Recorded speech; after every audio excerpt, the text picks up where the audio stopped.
আচ্ছা ঠিক আছে, আগে চলো, তারপর বুঝতে পারবে। আরে উনি কিন্তু আমাদের সাথে যাচ্ছে। হাবিব, হাত ছাড়ো, আমার হাতে লাগছে। হ্যাঁ! কি ব্যাপার, মোমো আজকাল এমন করতেছে কেন?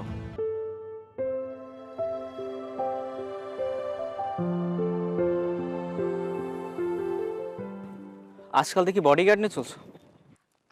আরে না, উনি আমার বড় চাচার ছেলে, আমাদের বাসায় বেড়াতে এসেছে।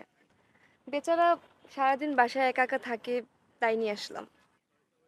আচ্ছা দাঁড়াও, তোমার সাথে পরিচয় করিয়ে দিই। এই যে, এদিকে আসুন। আরে আসুন না। হাই ভাইয়া, আমি Mehedi Hasan. Hi, Habibur Rahman, nice to meet you. Same to you.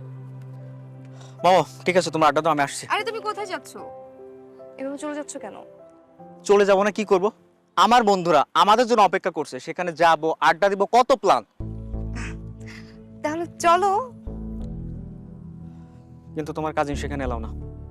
কেন? উনি আমার কাজিন, উনি গেলে সমস্যা কোথায়? মাম, তোমার সাথে আমার বিয়ে ঠিক হয়ে আছে, হ্যাঁ তো? তাহলে কি আমরা আমাদের ইচ্ছা মতো একটু পার্সোনাল সময় কাটাতে পারি না? তোমার কথা আমি বুঝলাম না। আচ্ছা ঠিক আছে, আগে চলো, তারপর বুঝতে পারবে। আরে উনি কিন্তু আমাদের সাথে যাচ্ছে। মামা পাগলামি করো না, আমার বন্ধুরা আমাদের জন্য অপেক্ষা করছে, সেখানে আমি আর তুমি যাবো শুধু, আর কেউ এলাও না। হাবিব, হাত ছাড়ো, আমার হাতে লাগছে। ভাইয়া, ও যেতে চাচ্ছে না, জোর করে হাত কেন টানছে? ওই মিয়া, আপনি এবার হবুবের কি হন? Cousin, right? কাজিন কাজিনের মতো থাকবেন, সবকিছুর মধ্যে কথা বলার দরকার নেই। যান ওখানে বসে, যান। দাঁড়াচ্ছেন কেন? সেটা তো সম্ভব না হাবিব সাহেব। ওই যে আপনি বললেন না আমি ওর কাজিন, আর কাজিন হিসেবে কাজিনের প্রতি কি দায়িত্ব সেটা তো আপনি জানেন। ওর হাতটা ছাড়ুন। হাত ছাড়বো না, কি করবি তুই? হাতটা ছাড়ুন। বললাম তো ছাড়বো না, কি করবি? ছাড়! কি ব্যাপার, মোমো আজকাল এমন করতেছে কেন? ওই শালা কি ভিতরে ভিতরে লাইন বাদাইলো? না, যা করা ইমার্জেন্সি করতে হবে। হ্যালো বাবা।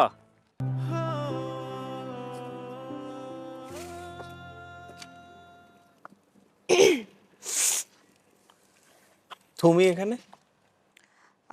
আপনার ঘরে গিয়েছিলাম, আপনাকে পেলাম না, ভাবলাম আপনি ছাদে আছেন, তাই আসলাম। মোমো, এত রাতে কাকা যদি তোমাকে আমাকে ছাদে দেখে, তোমার সাথে সাথে আমাকেও পিটিয়ে মেরে ফেলবে। মারুক, আর বাঁচতে চাই না। ওর পাগলি, এসব কথা বলতেছো কেন? আচ্ছা, বাবাজি আপনাকে এত বাজেভাবে কথা বলে আপনার খারাপ লাগে না?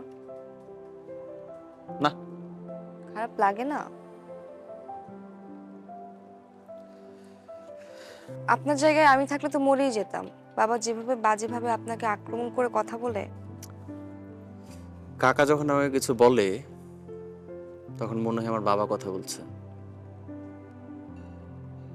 তাই কাকা কোনো কিছু বললে আমার খারাপ লাগে না।